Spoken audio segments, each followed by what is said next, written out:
All right. Thank you. Welcome to the interview with the shaman, my shaman.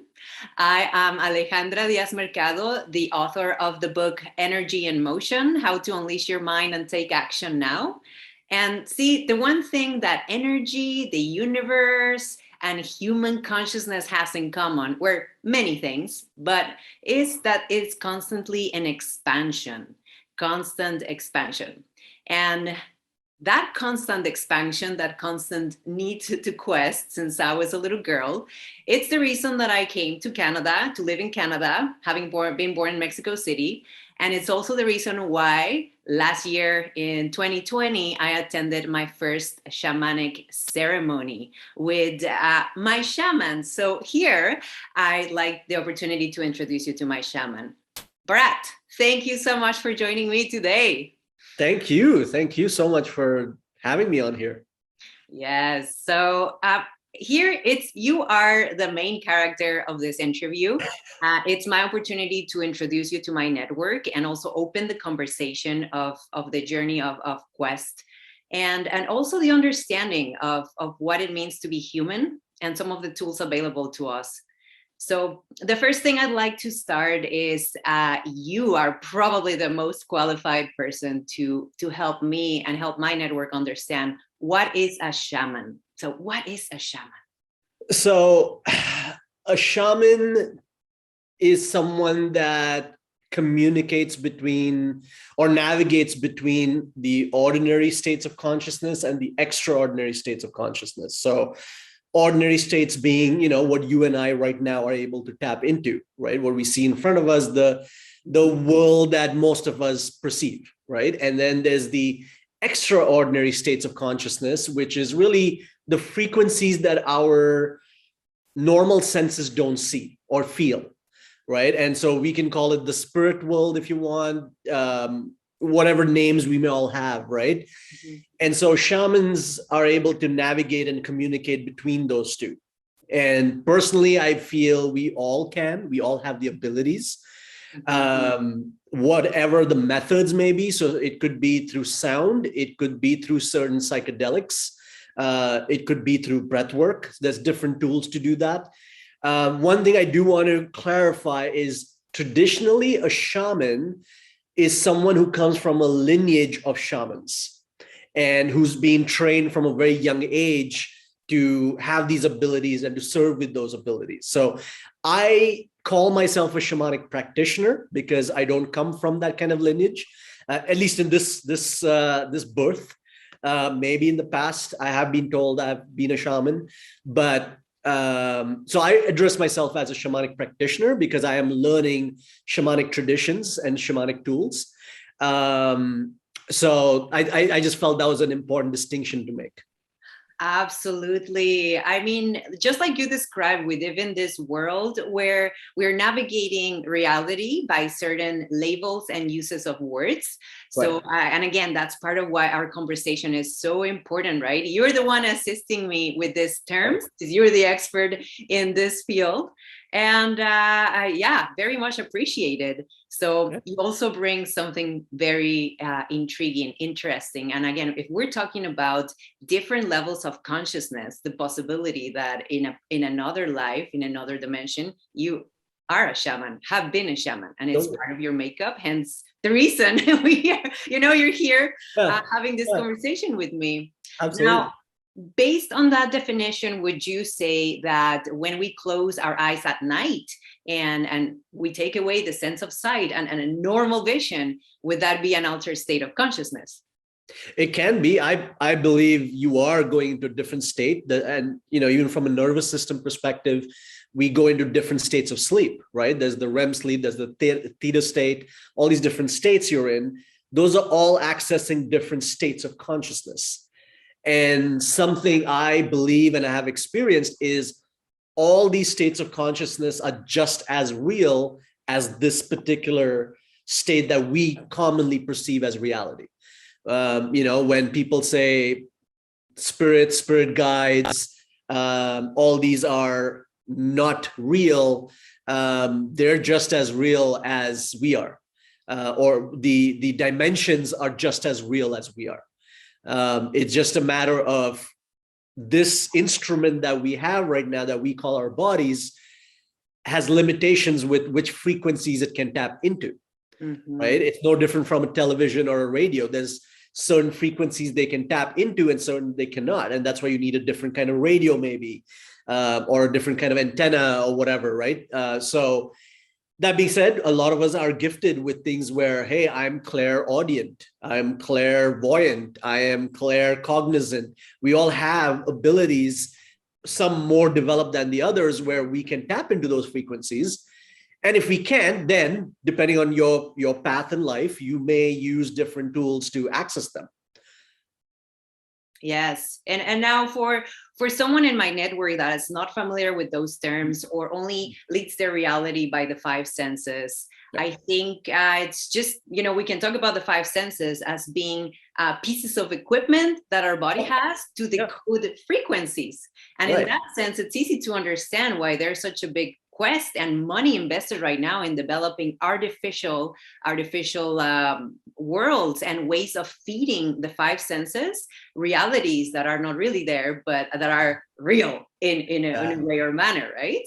Yep. Now let's I'd like a bit tell me, how has been your journey to become a shamanic practitioner? So when did you know it was time to? How did it started? And tell me a little bit about that. Sure. So I guess from one perspective, it's almost like it started when I was born. If you look at it from one angle, it's like, yep, that's going to be a journey. But more so, I guess, when I started having more awareness of these states and the ability to tap into them was, I think throughout our life, we all get initiated. We all have initiations, and usually they come in, in the form of challenges, right? And significant, difficult situations in our life that make us look for something else, right? Or we are led there. So I would say I've had a series of initiations, right from the time, I guess, when I graduated. I was still very lost. I was working in the fitness industry, but I was a boy in a man's body. I was still not sure what I'm doing. I knew I liked fitness, so that was it was a start somewhere. But if you ask me, like, what's your purpose? I don't know. Right now, I just like fitness as the route because that's what I enjoy. But then that led me to a close friend of mine, Ken Sylvan, who you know as well. He connected me to a Reiki master who's still my teacher now. And this is like almost 15 years now. So I started receiving Reiki from him, and I became a Reiki practitioner and started tuning into more energy. And I realized, oh, okay, this is something. There's something real in here. It's not just hokey pokey. And I was always in tune and sensitive to those things, but this was more like a formal. I was part of this practice now where, I was receiving Reiki. He would give me certain tools to practice every day, grounding rituals, different kind of rituals. And I started doing that. Then I became a Reiki master, started practicing that a little more. And then initiations never stop, right? So went through a significant relationship that ended, which exposed a lot of my traumas and codependencies and, like childhood wounds and stuff all came to the surface. And as much as I was healing through certain things, there was almost like this 20% that just would not change. There's this anger and resentment that I kept holding on to. So I decided I'm going to go to Peru. I'm going to go hang out at Machu Picchu. And then I thought, well, you're a spiritual man. How can you not do ayahuasca when you go there? And this is someone who's never even had alcohol. Like, I've not done any kind of mind-altering substances other than caffeine, maybe, if you want to call it that. Mm-hmm. So anyway, I have my experiences with ayahuasca. It literally changes my life, exposes me to what love, capital L love, really is. And then that put me on a path of and even at that time, I wasn't thinking of being a shamanic practitioner, but that got me interested in psychedelics. And I was like, so when I had ayahuasca, what the hell was I seeing? Like, what was all that? Like, it just really anchored that all these other dimensions are real, and so then that led me down to being interested in psychedelics. Then that led me down to, like, because I really closely connected. So when I did ayahuasca in Peru, I did it with the Shipibo tribe. Shipibo are one of the oldest tribes in Peru that work with ayahuasca. And obviously they, just like all the other tribes in the world, have their own practices. So me being exposed to their practices, connecting really well with them, I got interested in their methods. And currently I'm learning their language because I do intend to next year go study ayahuasca with them. So I've gone to Peru a couple of times, worked with them, worked with ayahuasca, then started working with mushrooms. And then I guess just it was parallel with studying psychedelics, learning shamanic practices, and obviously having that background with Reiki and energy work. And then now even more studying trauma, because that's a big part of our personality traits, right? Is really all our personalities are coping mechanisms of trauma. So studying that, it's helped me. And of course, Kambo came into my life, where I serve Kambo now, which is a frog venom. But all of that together, I guess, has brought me here today, where I have these tools where I can serve in different capacities, in different ways, different modalities, and not everything's for everyone, so depending on the person, and I work with the person, I'm all about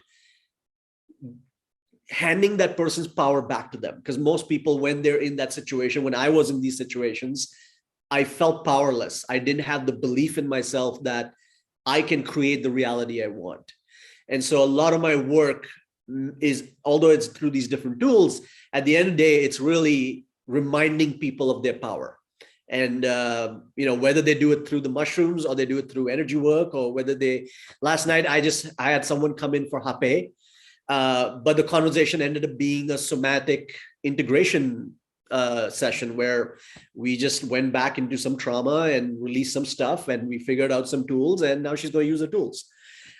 So a lot of my work is that, and that's been my journey so far. Wow. Thank you for coming to my TED Talk. Like that, right? Well, I am in awe, because you've told me a bit of your journey, but I'm learning so much more. And now I remember that last year during my ceremony, and even the moment that I took consciousness of you being a shamanic practitioner, there was something about your energy that just felt right for what I was questing, or what I thought I was lacking at the moment, or the experience I wanted to create for myself. And I couldn't. It's like intuition, right? When someone asks, well, why did you turn right instead of left?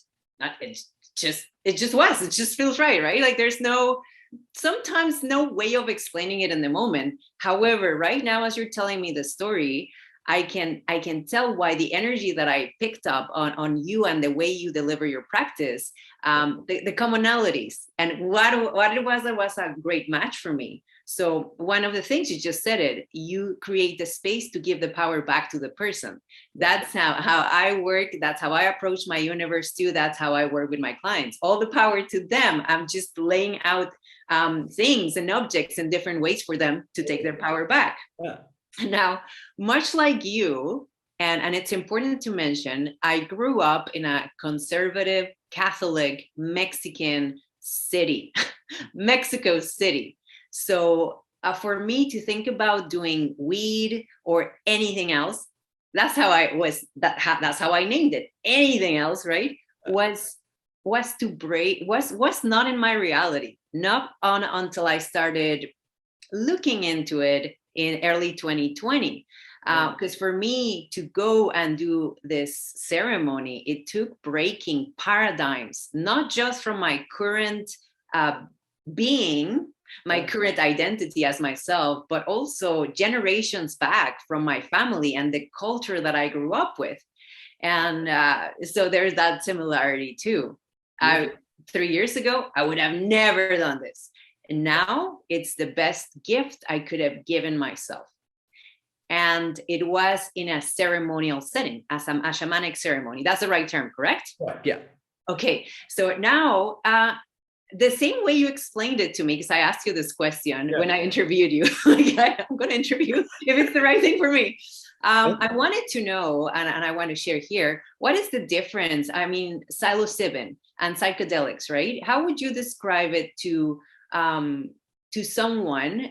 What's the difference between taking it in a ceremonial setting, like how we did it in our ceremony, versus recreational? And I think it's important to talk about some of those journeys, because they're different journeys. That's what they are, right? Yeah.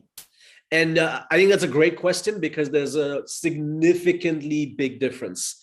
Both can be profound. I know people who've done it recreationally and were like, wow, that changed something in me. And there are people who've done it recreationally and they were like, yeah, it was great. I loved it. We kept laughing so much. And so neither good or bad, just very, very different, because one, when you are doing it recreationally, usually, most often, at least from people who've told me their experiences, there wasn't a set intention, right? And your intention directs your attention, and then that results in whatever you get from it. So usually when you're doing it recreationally, the intention is usually, let me have fun, or let me just relax, right? You're not necessarily wanting to do some deep work, right? Which is fine. It's nothing wrong with it, but that's a difference. So that's one big difference. Secondly, the set and setting, right? So again, since we're talking about frequencies, when you're doing it recreationally, let's say at a friend's cottage, or I know people who've done it at clubs, think about the frequencies that are around you, right? One, there's a lot of frequencies, right? Let's say you're at a club, the frequency may also not be the best. Again, depending on the kind of club you're at, because, there's, first of all, there's so many frequencies.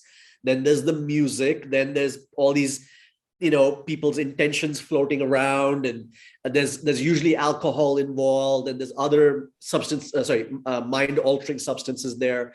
Mm-hmm. So your setting is not necessarily the safest, right?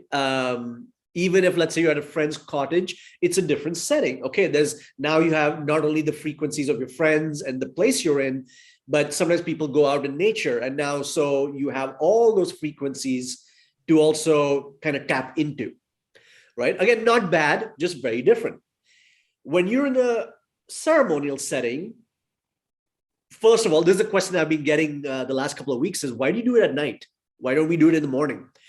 I prefer doing it at night because generally at night, the frequencies outside cool down, right? Like usually people are, winding down, the day is done, versus earlier in the day, everyone's like up, go, go. You can feel the vibration of the city come alive, right? So that setting of when you're in, let's say, a ceremony, one, we're doing it at night, so frequencies are cooler. There's nothing else to distract you, right? I usually curate a playlist. And so there's the frequency of the playlist, and of course, the frequency of the few people that are around you. So there's less distractions, right? And number three, in the ceremonial setting, I always ask the people to wear an eye mask. And that brings your attention inward. You're not looking out and going, oh, look at the jaguar on his wall. Oh, well, what does the jaguar mean? You're going in, and whatever you're being shown, now you can do some deep work, right? Or just explore, just be like, oh, look at that. Look at that. That's cool. So it doesn't always have to be deep work. Sometimes it can just be curiosity and awe and wonder. And but now you're going inward. So that's a massive difference. And most people who are coming for ceremonies with me want to do some work, want to explore some things. They want to break through some blocks that they're facing. So the setting, the playlist, all of that, and then obviously the integration after, all of that makes a massive difference compared to doing it recreationally. Absolutely. Yes, that's exactly it. Yeah. Let me tell you what happened after coming out of my ceremony. And so I posted on IG, why did it take me 1 year to do this interview with you? And I, share with the world this amazing experience I had. I think I figured out. So I came out of this experience with you, just like you described. And I started sharing with people when it was the right time to share, the right conversation, the right setting, right? And I found that there were very few people that had used psilocybin. And then I asked them another question, and I realized that they couldn't relate to my shamanic ceremony experience because they had done it in a different way. And mostly, well, actually, all of them outbound in an outward journey with eyes open, without outside stimulus. Yeah. And so I realized that within that small group of people that I found that had that experience, and they all described it as such a beautiful entity experience. So it was great to hear that. But I was the only one that had taken an inbound journey. And so there was curiosity. There was curiosity there. And that, that's the reason why it's prompted me to share this as well. Yeah. And then there was the other side of people who hadn't even considered this. It's not part of their reality. Or again, there are certain paradigms. So the conversations navigate a little differently. I shared it with my parents, right? And as long as I don't mention weed, they don't even it doesn't even record. I'm like, you realize it's a little bit more, like it's a little bit more of an experience. They didn't even record. That's fine. That's awesome. Yeah, it's been awesome. So I'd like, tell me a bit more in your practice. What are some of your favorite tools that you use to assist your clients, again, in this quest for their own exploration? It's hard to pick a favorite because they all serve in different situations. And of course, what's the person ready for, right? Because like I said before, I'm working with that person's consciousness. And as much as I can say, you should do this, it doesn't matter if the person's not ready to do that. It doesn't matter if that doesn't feel true to that person, right? And sometimes I have to also be careful. So I'm always practicing not making all this about me. It's never about me. And so as long as I'm mindful of that, I can guide the person truthfully. So besides serving psilocybin, I serve something called Kambo, which is a frog venom, and it's not a psychedelic. It's a very grounding medicine. It's a very powerful detoxifier. The venom has a lot of health benefits because of the peptides that are in there. So it's amazing for your immune system, amazing for lowering inflammation. It's phenomenal as a painkiller. So it has a peptide in there called dermorphin, which is 30 times stronger than morphine. So chronic pain, I get amazing feedback for that stuff. But of course, it's very intense, just like anything from the Amazon. It's very intense, but it's transformative. So that's another thing I serve. And then there's a couple of other plant medicines that I use. One is hape. Hape it's one of my top plant medicines. Again, not a psychedelic, but it's a snuff that you blow into your nose. And it, depending on which one you use, it could be very grounding. It could help you release some blocks. It could open up your connection to the cosmos or your higher self, whatever you want to call it. So that's another beautiful medicine I like. And then there's Sananga, which is it's eye drops. And again, it's an extract from the root of a plant in the Amazon. Physically, they use it there for hunting, especially because it increases the depth perception, color, all of that. It helps them hunt. But energetically, they say it's really good to release what they call panema. Panema is the energetic root of disease or ailments. So it's used as an eye drop. It burns quite a bit, depending on what kind of concentration you're using. But again, it's so powerful. Like the things that I've seen or people have told me from that experience of receiving Sananga are just profound. So those are some tools besides obviously energy work. But I'm also very big on what my friend Jasmine and I joke about now. We call it functional spirituality. So it's nice doing, reading books. It's nice meditating. But then there's some real 3D work that needs to be done, right? Like you have to know how to set intentions. You have to know how to hold boundaries. Do you even recognize your boundaries? You have to know your shadows and how to deal with the shadows. Like, how do you do shadow work? Those are like those such practical 3D things that also I'm very big on. I'm not just about pushing a certain modality. It's more, what are you doing every day to embody the wisdom that you're getting?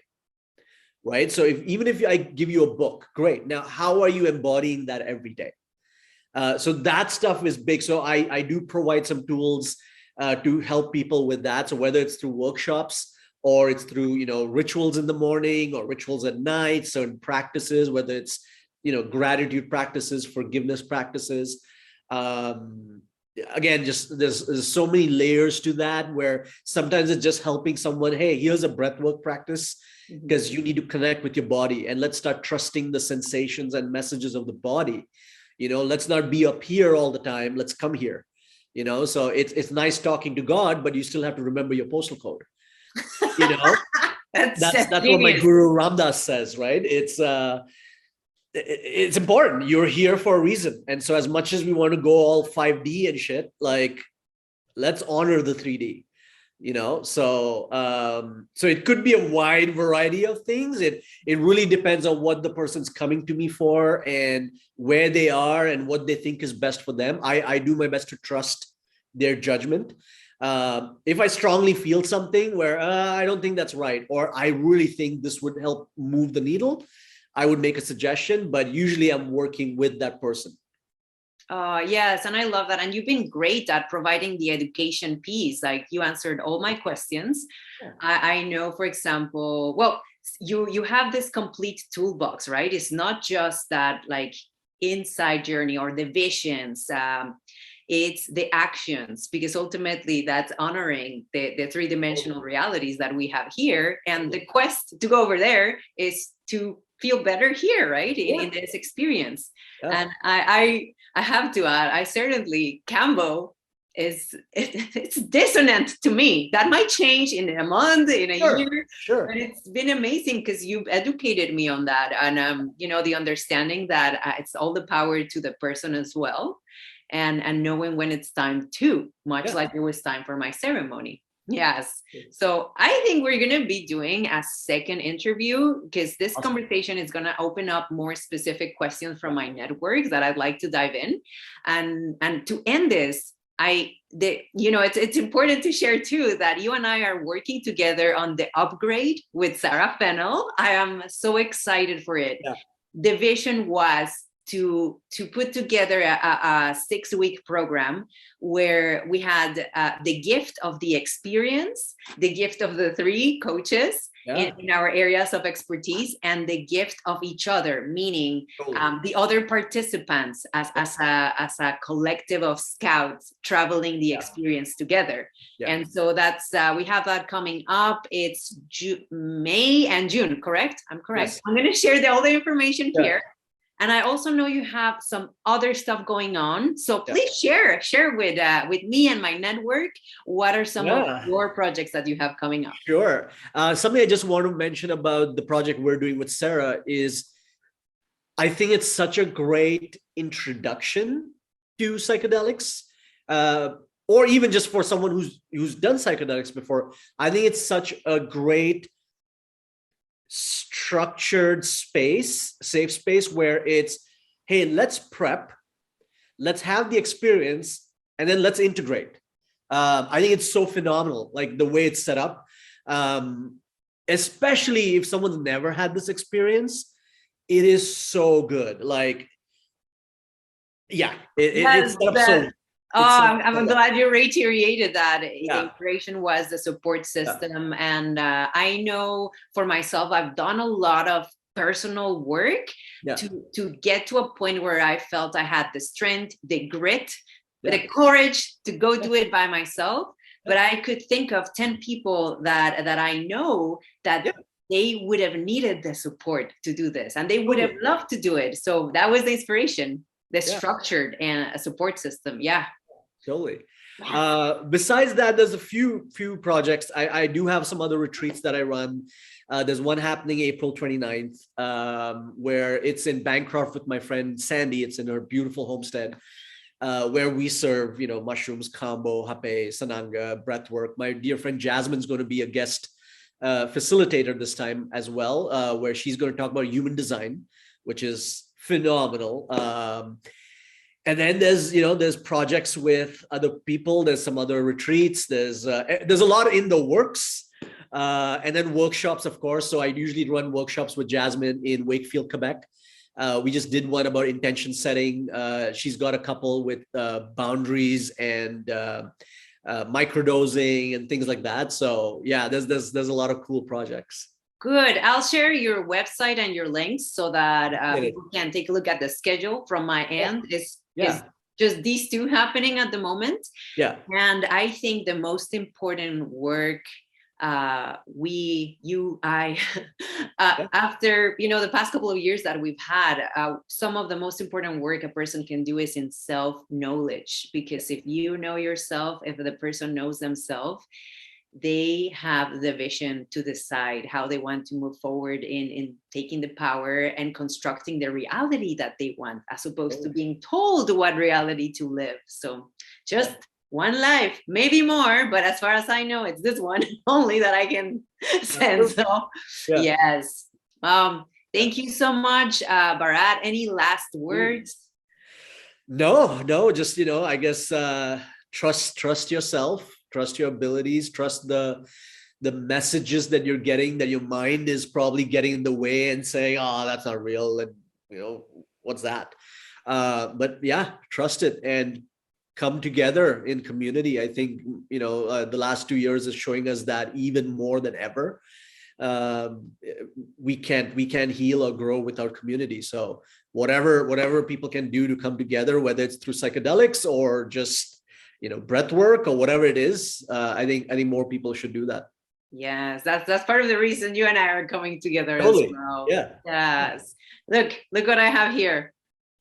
Ooh, thank you. I love that. Special. I won't show what's in the bag because this is part of the experience and part of how you took care of me. And it was very important for me.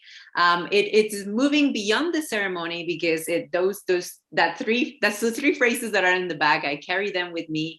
They are tools that I use when I'm in moments of turmoil. So thank you so much. Oh, thank you. And if someone is curious here, just reach out to Bharat, reach out to me. We can tell you more about this project and of the upcoming questions too. Send me your questions. We'll have a second episode of this. I'm looking forward to it. Thank you. All right, Bharat. Thank you so much. Thank you so much, Alex. You take care.